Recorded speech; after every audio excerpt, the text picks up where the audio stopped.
Sarah Brown Wessling here.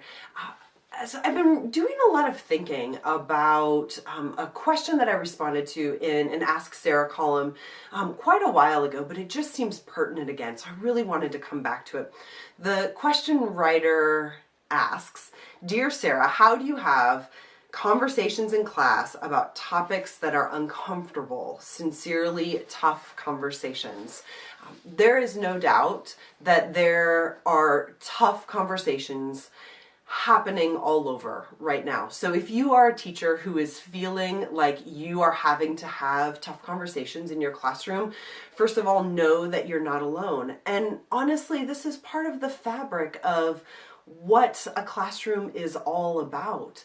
We might think that we just teach nouns and verbs and multiplication tables and fractions in chapter 8 and chapter 6, but the reality is that we are teaching people. We are asking young people to grow up in front of us. And in order to do that, we have to sometimes engage in these things that are a little bit more uncomfortable.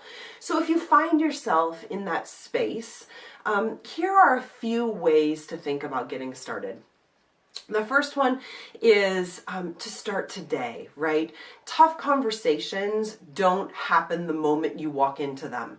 They happen long before, right? With the trust that we create, with the culture that we create. So if you've already done that in your classroom, really think about how can you build on what you've already created. If you're not sure whether or not you've created that trust, today's the day to get started. The second thing is that if you are worried that you are going to say the wrong thing, use somebody else's words. This is what our artists are for, our writers are for, our scientists are for, right? It doesn't matter what discipline you're in or what kind of tough conversation you need to have. Somebody else has tried to have this conversation. So we can use other people's words and language as pathways into our own.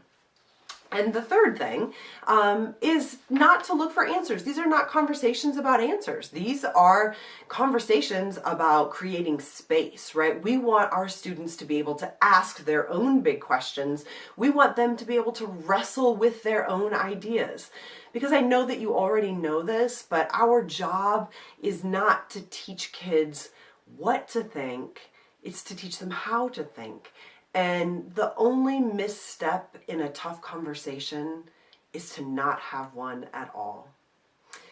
If you want to read the rest of this blog in its entirety, you can find it linked below.